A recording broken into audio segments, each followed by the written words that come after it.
guys, I'm Michael Truly. Today at CineFix, I am sitting in for Clint. I am his paltry replacement. We're doing the Roundtable. We don't have a lot of people because it's Halloween, so we're really trying to make do over here before we get our candy. And we're just gonna talk about a couple different things today. So I got It's David Lacey. November 1st, remember? Well, we're coming down these the morning from the of, sugar. and then the magic edit fairies edit them. We don't even have a table. Calling these a round table at this point is kind of ridiculous. So first off the bat, let's try not to talk about Marvel stuff because there's been so much Marvel stuff. Let's get into it. We saw the Infinity Gauntlet, right? And then we got Black Panther, and then we got Captain Marvel. I mean, I think we can just sum up all the Marvel stuff this week with, oh my god, awesome! Okay, so we're done with Marvel now. So. Yeah, it was awesome, though. Yeah, it was really awesome. Like, genuinely awesome. Something that's not so awesome, Terminator Genesis. Oh, man. It just keeps looking less and less promising, I guess.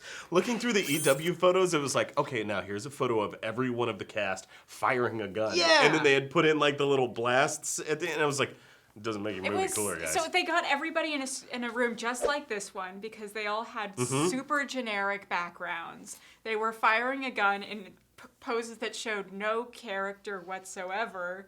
Well, and they were all wearing... Everyone's mouth was open. Well, that was the weird thing. It started off with just those covers, right? And already people were, like, making fun of the covers. And then the pictures came out the next day. And, yeah, it's like Matt Smith is, like, doing this weird thing where his mouth... You could fit, like, 2 fists in his mouth. And I don't know what was going on. That's more of a comment on Matt Smith. No, but who is directing the photo shoot? And why, of all the shots, they pick those? It's rough for Terminator Genesis right now. It's real rough. I feel like it just keeps getting rough. I mean, my career actually has crossed paths with the Terminator franchise. Yes. So I mean, I'm even more familiar with just how rough it is to sort of drag a franchise out of somebody else's intellectual property and make a new thing out of it.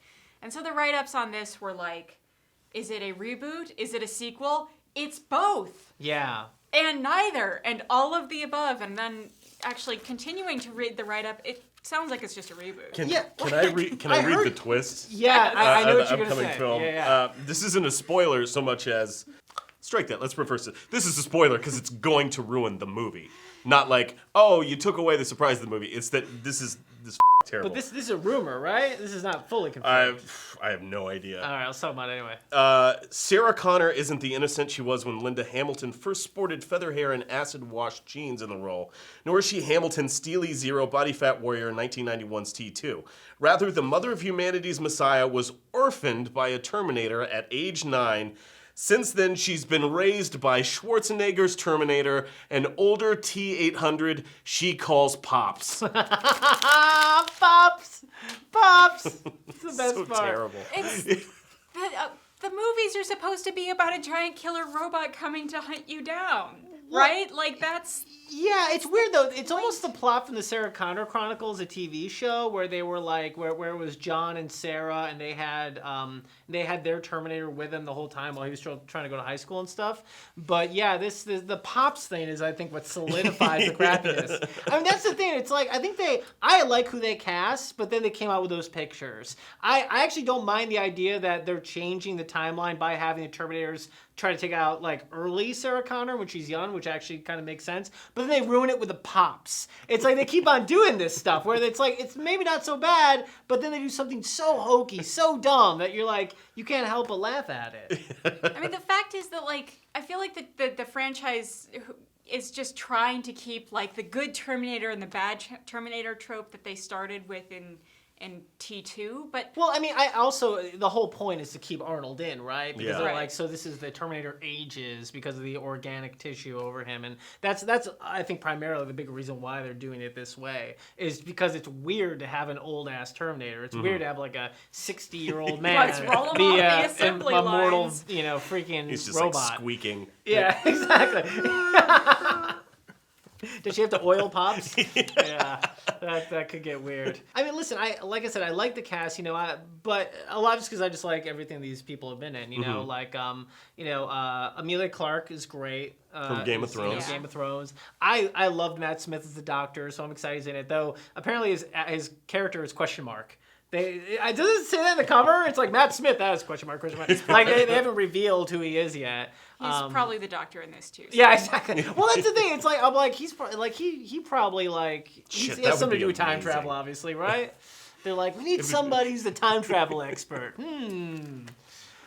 But yeah, and I think Jai Courtney's actually he's been in a lot of bad movies, man. but I don't mind him. I just think he's been in bad movies. That last Die Hard I was know. abysmal. It was the worst. Yeah, It was. but that had nothing to do with him. That was just a bad movie. I didn't mind him in Jack Reacher. I didn't even like Jack Reacher, but I didn't mind him in it. So I think I think he was the bad guy, one of the bad guys in Divergent too. So he hasn't been in a lot of good movies, but I'm not gonna blame him for being in bad movies. Really, it feels like it's going out of its way to be like, this is not going to be as good as whatever your favorite Terminator movie is. Yeah, and it never will be. I mean, T2 was such a great sci-fi movie. I'm not sure they're ever Well, gonna be even able to like match the that. marketing for T2 was amazing because everyone came into it still thinking Arnold was the bad guy. Totally, yeah. Because he was there, and then you had Robert Patrick as the cop, and Yeah. that was all they were using in the thing, and you're like, okay, yeah, we're gonna get, and then it was like, and you're like, oh yeah, this Totally. is good, this is good. It was a time where they were in flux with their action heroes. Remember we did that roundtable in here about like the difference between like old school action heroes and new ones,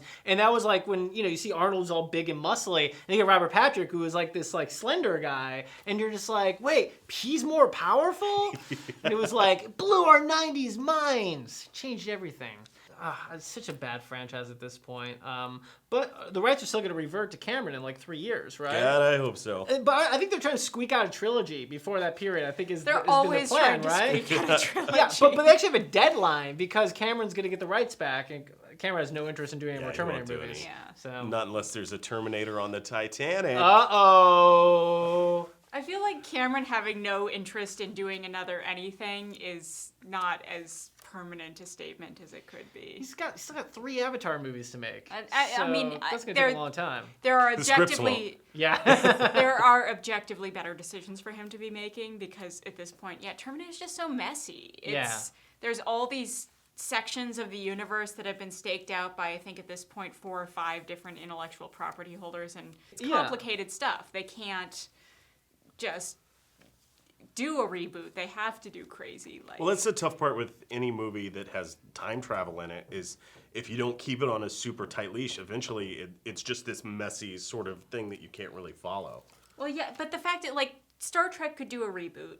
It involved some time travel, but then they got over it. But the fact Star Trek's been owned by the same people since the 60s, you know? Terminator's been... There's characters that they can't use because they belong to the T3 people. You know? It's interesting. That's a think real about tough that. spot to be in. Oh. Yikes. So moving on from one thing that has Emilia Clarke in it. It's so good in my head. Let's talk about actors and contract negotiations and... so Emilia of Clarke's in legals. Terminator Genesis. Yes. She's also in Game of Thrones. Yes. All the Game of Thrones people, well, not all of them, but a significant majority of them have signed their contracts through season 7 now. Nice. Great. But the interesting thing about this is that people are now, because contract negotiations are becoming more common knowledge, people are able to portend that these characters are going to live through season 7. And the same thing is happening in terms of Captain America with Chris Evans' contract. Right. Yeah. Yeah, well, I mean, with Chris Evans, I mean, that's going to be tough because with those Marvel movies, they're always going to want Captain America around. Even if he dies, no one stays dead in the Marvel Universe, so they're going to want him back. But with Game of Thrones, I mean, that's just based on the books, right? I mean, I haven't read the books, so I don't even know who's still left to die and who's going up, and certainly no one wants us to reveal that information. Yeah. Yeah, I So I mean, think most people haven't read the books. If you have or haven't read the books and do or don't want to know, you can look up whose contract's specifically been renegotiated and who is apparently going to live through season 7. Yeah. Although, the way contracts work, it's often like, if services are needed, this contract will apply through 2017. If not, then sorry, we'll give you some pay or play thing that's less than what, they can still kill all of those people off And there's probably a clause in the contract that lets It's them the do that. flashback episode. I would hope so, because I would think as a creator that would open up this weird sort of meta game with the audience, where it's like you have to trick them into thinking that they're the opposite of what you're actually going to do so that it can still be shocking. Yeah. Well, the TV contracts are different than movie contracts. Like, if you get Chris Evans for 2, 3, 4, 5 more movies, you're going to use him in all those movies because movies are so big and such a big chunk of money. TV, I think, is like, it's paid by the episode, but the obligation can be greater than the number of episodes they actually shoot. Some of these people have signed contracts through season 7, but I imagine that, like, the studio can then say, oh, you died at the end of season 6, we can bring you back in a flashback episode. Or if you don't die at the end of season 6, you get a pay bump for season 7. You know, contracts can be a little bit more like wishy-washy on that. That's really interesting. Now, you brought up Chris Evans. Did everyone see that shot of Thanos with the Infinity Gauntlet? It's in that line, and it's so awesome. It's really cool. You should check it out. Because it's called Infinity Wars, Avengers 1 and 2. And we're thinking it's going to be based on the Infinity Gauntlet, and that's really exciting. And lawyers and stuff. I have to say, now that DC has sort of revealed its slate for the next 5 years, Yes. Marvel's revealed its slate for the next 5 years, we know they're going to shit out Terminator movies as quickly as possible. Yep. And 2 Jungle Book movies, too. I'm starting to get a little disappointed. Really? Yeah, it's kind of a letdown because it's like, well, these are the movies I'm going to be watching when I'm 5 years older. Yeah. And there's no, like, and these movies will still exist, but because these are all huge tentpoles, these are the movies that we'll be expecting the trailers at the Super Bowl. It's not going to be a surprise when, like, a trailer drops and we're like, what did you see? It's not going to be like that talking point. It's going to be like, hey, here's this thing that, like, we knew was coming, and here it is. It's like signing a big prenup before you get married. You don't know what's going to happen. But now we do. You're right, though. There is something to be said about, like, we're sort of losing any sense of being surprised anymore about all this stuff. And also it really sinks in the fact that, like, I'm going to be seeing, like, 6 superhero movies a year for the next, like, 5 years. I'm DC so and Marvel. excited, exhausted by that kind. Because, honestly, I'm going to be pumped to see each of them. And, yeah, they'll be at least a few weeks apart, so I'll be ready for another one. But it just seems...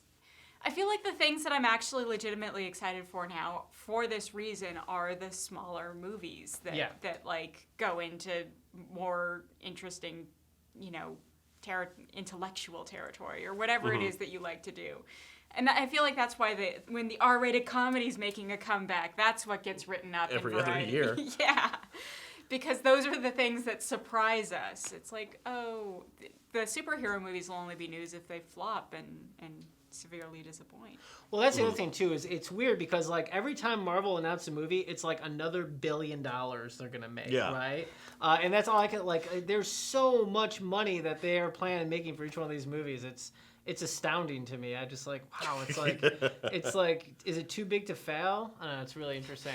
But you know, you're talking about the smaller movies. We're going to talk about Ex Machina, right? Yeah. This is the directorial debut of Alex Garland.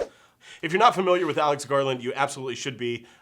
He was one of the writers on Dread. He was one of the writers on 28 Days Later. Sunshine. Yeah. If you haven't seen any of those movies, first of all, welcome to the channel.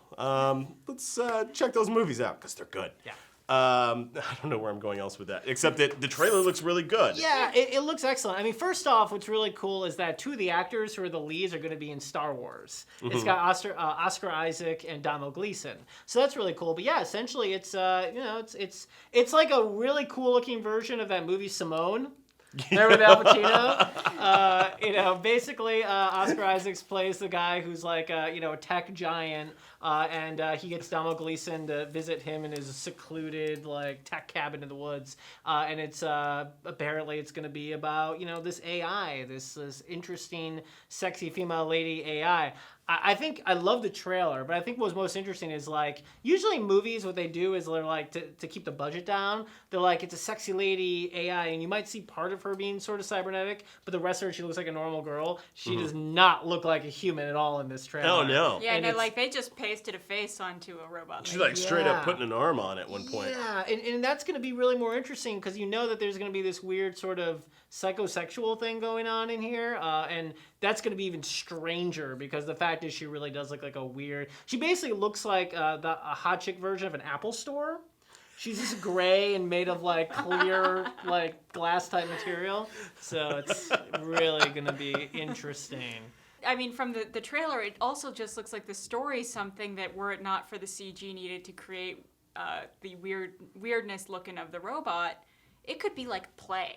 Yeah. You know, it doesn't look like it too much is gonna explode or anything. So that's, you know, those are the movies I think that are like really pushing the sci-fi genre forward. Pushing it forward. It's funny though too because this is like what we consider a smaller movie, but like can you imagine what the It's still CGI must have been to $200 make that? million of Yeah, I CG. mean it looks unbelievable.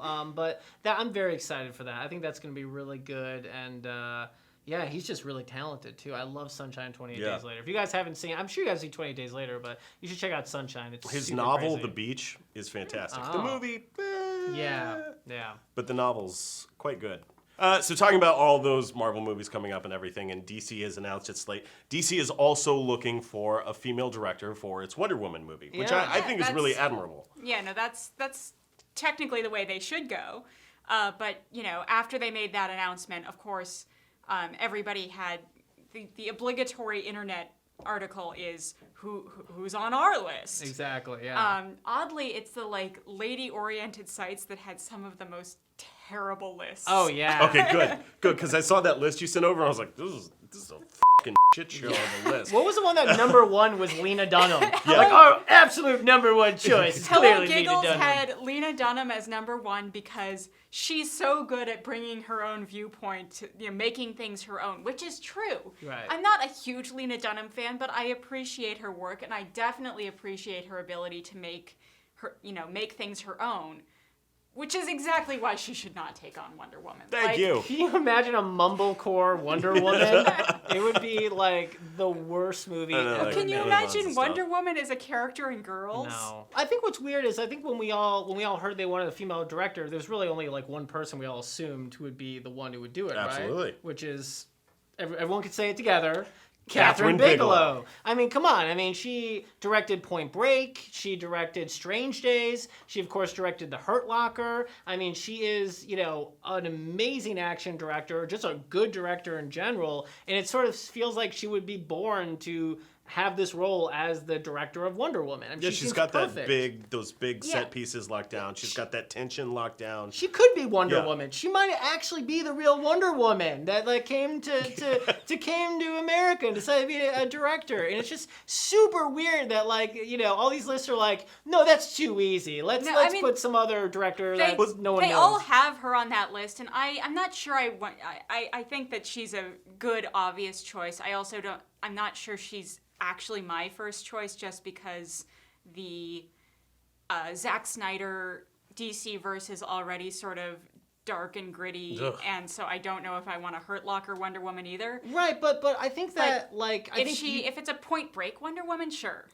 Yeah. but I think you can make a case that most of the movies that she's made are probably better than what Zack Snyder has done. Oh, absolutely. Well, and she's definitely like she's near the top of any list I would put together. She won Who's a at the damn top of your Academy list? Award for directing. Who did I?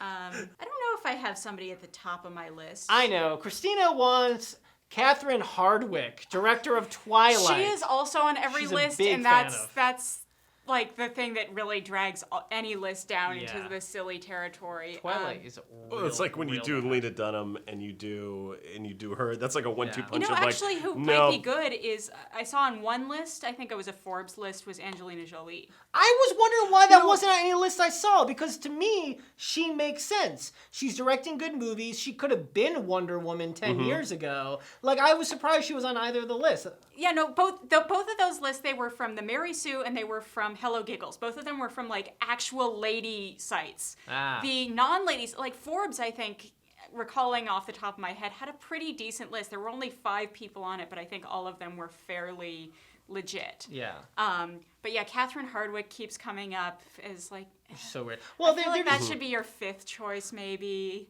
Well, unfortunately, we live in a time where there's so few female directors. And that's. I mean, like, I feel like some of those lists. The Hello Giggles list was like 20 people long, and I feel like it was almost every female director who's directed anything with a budget of over $10 million. Yeah. Like that's basic, including the directors of Frozen and Clueless. Yeah. Which animation's not the same thing, and Clueless was. Well, they kept on making the case of Brad Bird, but Brad Bird, I think, directed a few Pixar movies, and Brad Bird is also like amazing. So, I mean, not to say that the co-director of Frozen couldn't do a good job, but I don't know. I mean, for me, of course, Catherine Bigelow is my number 1 choice because she's amazing. The other 2, the only times I liked their movies were in the '90s, but I loved. Though I know on Broadway it didn't work out, Julie Taymor, I really love Titus. I thought Titus was a great movie. Titus is awesome. And it's, a kind of the same kind of look, at least, that you do for Wonder Woman. And I also liked Mary Harron because I really enjoyed American Psycho. Now, I don't believe making American Psycho would exactly be the right fit for Wonder Woman, but they tell good stories. I think they're interesting directors. I feel like they're both legitimate choices. Yeah. They're not like, hey, we need to put another woman on this list, so Lana Wachowski made one of the lists. See, which, I thought that was unfair. Okay? I think that trans women certainly deserve at least as much of a shot as Right. biological women, but honestly, Andy's going to be involved if Lana That's the is. thing, So yeah. that's not the same thing as having a female director because she has a brother. Yeah, who always directs. That with was her. a real funny, like, Ladybug scenario when I read that. I was like, I don't think this counts. I don't think it's the same. Some of the reasoning for some of those lists were also really hilarious. Like, she just had a daughter, and what's cooler as a mom than directing a Wonder Woman? Well, That's great. Gee, let's hire somebody for a, $250 million movie Yeah. because we want to make sure her daughter thinks she's cool. Well, one interesting choice they said was Patty Jenkins. She was going to direct Thor 2 before the Marvel, I guess, decided, or she decided to go, or whatever. But what else did she? She also directed a bunch of episodes of The Killing. So Yeah. that's interesting that she came very close to directing Thor 2, and that ultimately didn't happen. But I feel like Julie Taymor directing a Wonder Woman movie is sort of akin to getting Kenneth Branagh to do Thor. good call, yeah. And I think it could really grab some of that big scope and still translate it down to a much smaller sort of theatrical, dramatic level. Yeah. Yeah. And she's got a lot to prove after the fiasco of Spider-Man. Turn Off the Dark. Turn Off the Dark, yeah. After Well, that. and Wonder Woman could probably use the Thor treatment. I feel like I've seen webcomics that make the point. Like, when they looked like they were just never going to make the Wonder Woman movie, people were always pointing out, why can't we make a Wonder Woman movie? Oh, because it's about a royal from an alternate universe where everybody's, Yeah. And of course, it's basically just describing Thor. Yeah, they're very, very much alike. Who do you guys think should direct the Wonder Woman movie? Let us know in the comments below. Otherwise, that's it for us here on CineFix. Come back next week for the Roundtable. Maybe Glenn will be back, and he'll And know what we're everyone doing. else. And literally everyone else.